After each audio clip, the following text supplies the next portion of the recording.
Pembangunan berkelanjutan atau Sustainable Development Goals merupakan komitmen global dan nasional dalam upaya untuk mensejahterakan masyarakat. SDGs mencakup 17 tujuan, yaitu seperti pada gambar berikut. Secara garis besar dikelompokkan menjadi 4 pilar yang saling berhubungan, yaitu yang pertama, pilar pembangunan sosial, pilar pembangunan ekonomi, pilar pembangunan lingkungan, dan pilar pembangunan hukum dan tata kelola. Tujuan dari SDGI sendiri yaitu untuk menjaga peningkatan kesejahteraan ekonomi masyarakat secara berkesinambungan, menjaga keberlanjutan kehidupan sosial masyarakat, menjaga kualitas lingkungan hidup, serta pembangunan yang inklusif dan terlaksananya tata kelola yang mampu menjaga peningkatan kualitas kehidupan dari satu generasi ke generasi berikutnya. Berikut ini merupakan video studi eksekusi FPP UKSW 2023 dengan kunjungan ke tempat-tempat yang berkaitan dengan SDGs. Pada tanggal 20 Juli 2023, di hari pertama kegiatan Studek, dilakukan kunjungan ke Balai Besar Penelitian dan Pemberdayaan Masyarakat Desa, Daerah Tertinggal, dan Transmigrasi Yogyakarta atau disebut BBPPM Yogyakarta. Kunjungan diawali dengan sambutan dari Ibu Nugraini selaku dosen pendamping dan juga Bapak Cahyono sebagai Ketua Bagian Tata Usaha BBPPM Yogyakarta. Setelah itu disampaikan materi tentang upaya pemberdayaan masyarakat desa melalui program 3-in-1 oleh Ibu Amia Sudewi. Selanjutnya, mahasiswa didampingi penggerak swadaya masyarakat atau PSM belajar langsung di depo terkait hidroponik, pertanian konvensional, peternakan, dan perikanan. Nah, ini kami dijelaskan mengenai aquaponik dan perikanan yang ada di BBPPM Yogyakarta. Aquaponik merupakan sistem perpaduan budidaya ikan dan sayuran yang saling berhubungan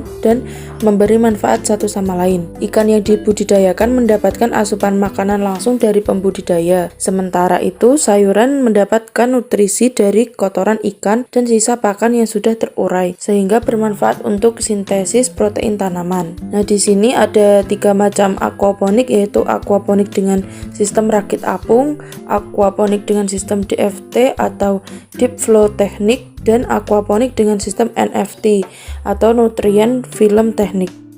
Di sini juga dibudidayakan lobster air tawar, ikan nila, dan juga ikan lele. Selanjutnya kami dijelaskan mengenai hidroponik yang meliputi nutrisi untuk hidroponik, sistem-sistem hidroponik, media tanam dalam hidroponik, dan juga cara budidaya dengan hidroponik. Kami dijelaskan tentang vertikultur, di mana vertikultur merupakan sistem budidaya pertanian yang dilaksanakan secara vertikal atau bertingkat pada skala indoor maupun outdoor. Tujuan vertikultur sendiri yaitu untuk memanfaatkan lahan yang sempit secara optimal. Kami juga dijelaskan bagaimana proses pembuatan pupuk dari kotoran ternak yang ada di BBPPM Yogyakarta. Kotoran-kotoran ternak yang ada di BBPPM Yogyakarta ini diolah sehingga dapat menghasilkan 2 jenis pupuk, yaitu pupuk cair dan juga pupuk padat. Selanjutnya kita ke area peternakan. Yang pertama yaitu peternakan ayam petelur. Di sini kami dijelaskan bagaimana peluang serta keuntungan dan juga pemasaran telur dari ternak ayam petelur. Selanjutnya ada juga sapi.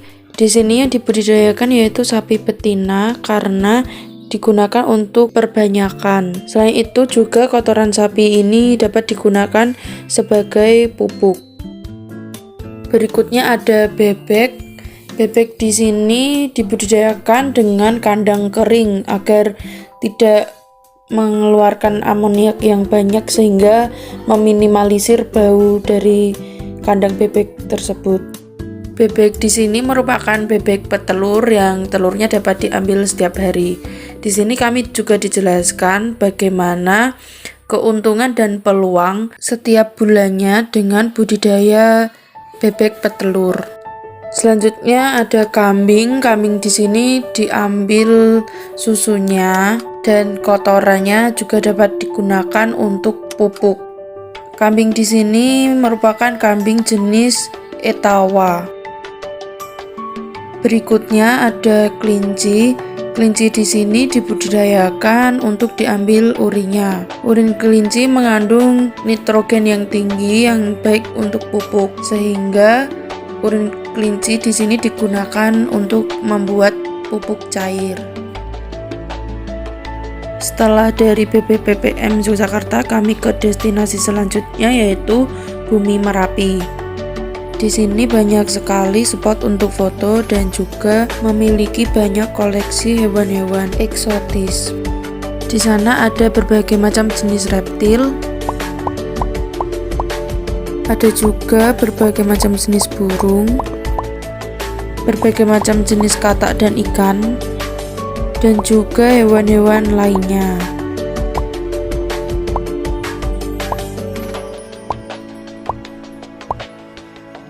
Di hari kedua kami berkunjung ke Piat UGM. Di sini kami dikenalkan dengan produk-produk olahan dari Piat UGM. Produk-produk ini merupakan hasil olahan dari pertanian dan peternakan yang ada di Piat UGM. Selanjutnya kami diajak untuk melihat alat processing benih padi. Berikut ini alat yang digunakan untuk mengeringkan benih. Selain untuk mengeringkan benih, alat ini juga dapat memisahkan antara benih yang berisi dan benih yang kosong. Bahan bakar dari alat ini yaitu sekam padi, sehingga penggunaannya sangat efisien. Selanjutnya ini adalah tempat pengemasan benih padi yang ada di Piat UGM. Nah, ini merupakan benih unggulan dari UGM yang bermutu tinggi. Selanjutnya kami diajak untuk melihat dan dijelaskan tentang kultur jaringan yang ada di Piat UGM. Kultur jaringan ini merupakan metode memisahkan atau mengisolasi bagian tanaman seperti misalnya sel. Jadi kan setelah kita dapat benih yang dikoleksi ataupun itu benih yang sudah ditanam, benih koleksi yang sudah kita tanam, nah kan mesti harus disimpan. Nah, disimpan itu di sini, di seed storage. Kami juga diajak untuk melihat seed storage yang ada di Piat UGM ini. Seed storage ini suhunya harus 15-17 derajat Celcius agar benih tetap viabel. Setiap benih-benih di sini diberikan kode atau label tertentu agar dapat diketahui jenis ataupun varietas dari setiap benihnya. Ya, selamat datang di peternakan dan kesehatan hewan. Ini dari pertanian ya? Iya. Selanjutnya kami diajak ke area peternakan dan kesehatan hewan yang ada di Piat UGM. Di sini kami dijelaskan bahwa pakan ternak untuk sapi yang ada di Piat UGM ini diambil dari jerami sisa panen padi.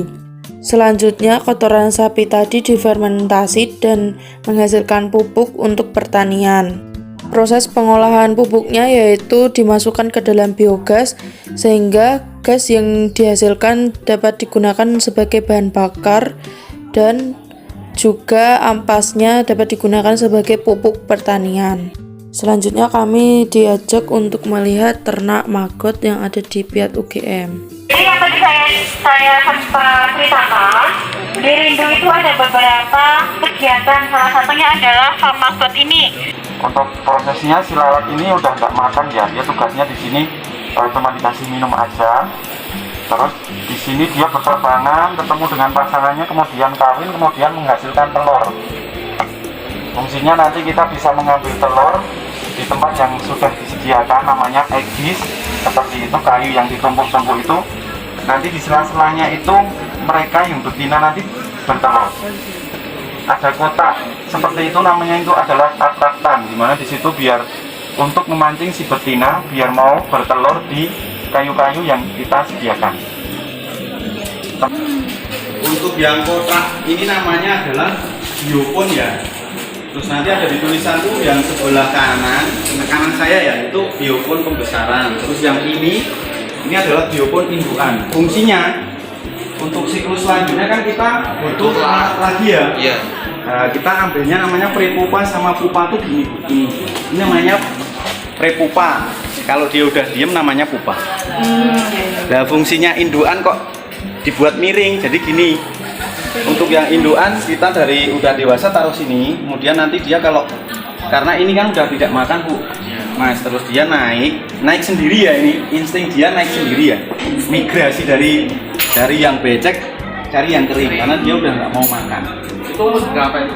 Ini biasanya udah umur 23 sampai 24 hari. Ini modelnya dia emang takut cahaya ya, kalau tipikal yang lalat dia suka yang agak terang. Kalau ini dia takut hitam. Di bawah semua Bu. Ini masih terlalu becek ya, karena baru aja dikasih makan. Ya, ini yang biasanya kalau di sini yang banyak beli itu yang masih fresh seperti ini. Oh, yang beli yang seperti ini untuk pakan ternak itu ya? Ngambilnya itu gini Bu, jadi ini kan becek ya Bu. Kita nggak kasih makan mungkin sekitar 2-3 hari. Ya kan nanti udah kayak kering, baru kita masukkan ke mesin pengayak sebelah sana.